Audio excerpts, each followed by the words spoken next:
Hi guys, Lexie here, founder of the PR Bar Inc. And today I'm going to talk about probably the most important part of PR that not a lot of people think about.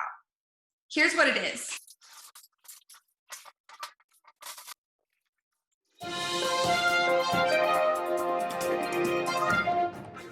Client relations.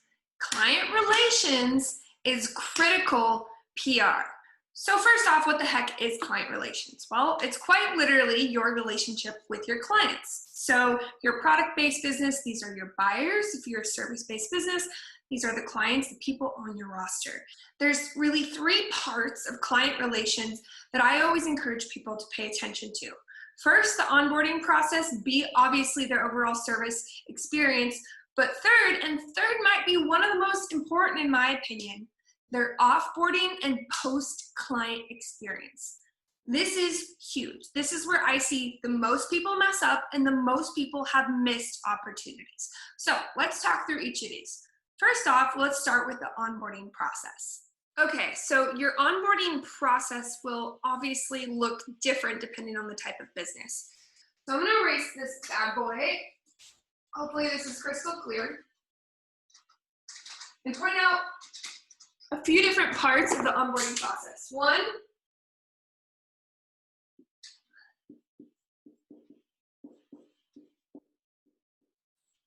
discovery. This is when they find out about your brand. This is their first interaction. This can be physically with someone on your sales team or you if you're your sales team, or this can be their first interaction with your website. Two is the overall buying process.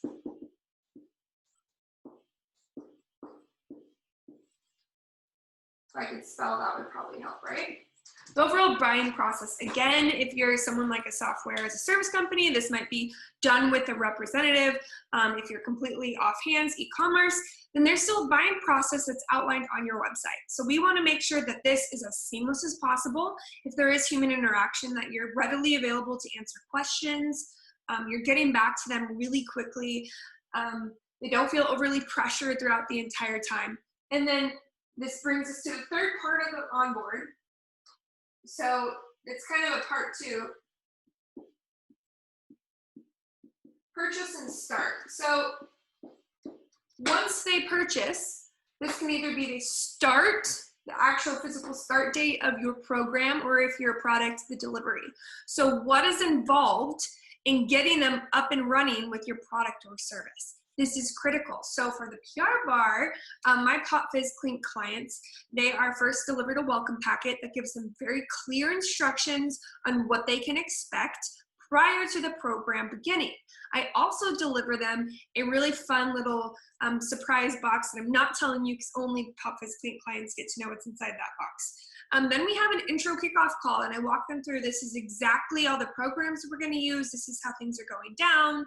I'm making sure that I'm available for any and all questions so that they feel happy and confident with their decision.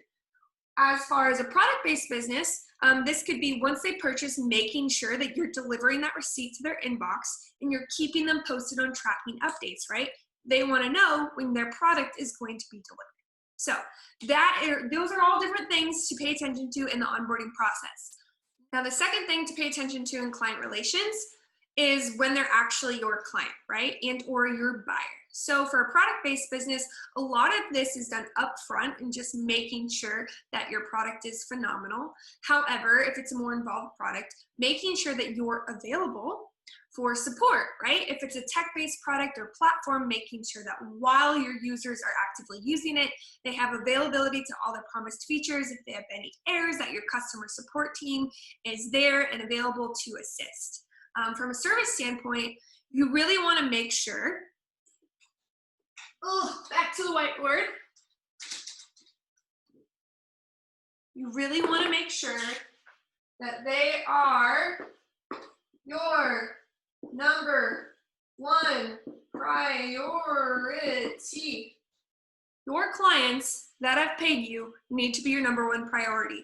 I know it can be tempting to shift your focus to the onboarding process, right? Because they've already paid. Now you want to get your pipeline filled. And that is incredibly important, don't get me wrong. But people who have spent money with you become your number one priority. They should get your most attention. You should respond to them first. They should be given your best you. If you only have 100% to give out in a day, they should be getting 98%, right? So making sure that the clients, when they're with you, feel like they're getting the VIP star treatment. They have trusted their cash flow, or they have invested with you. Now it's time for you to deliver. Okay, now listen closely, because this next part is where I feel like most people screwed up, and that is the offboarding and post-client experience. People screwed up for so many different reasons. First off, they don't realize that their clients, people who have used their products or services, are basically like walking billboards of them, right? So you could get 1 million new leads from a Forbes article, which is great, but then what are those new leads going to do? They're going to turn and listen to the people who have either bought your product or used your service. So how they feel offboarding and post working with you is paramount, meaning that maintaining a relationship becomes critical and strategic to your bottom line. So some mistakes that I've seen made, and I've honestly really experienced, is I will reach out to a coach or a brand or company after I've been their client, and they take 3 weeks to get back to me. Clearly they have better things to do than me.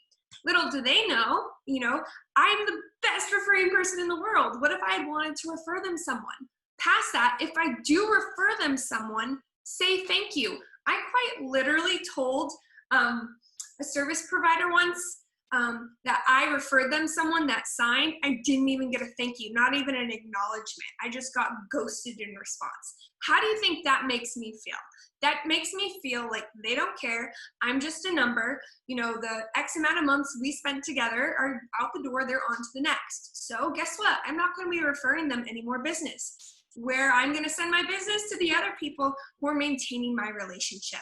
So use me as an example of your potential clients, right? So when someone is done going through your program, I know your time is split, right?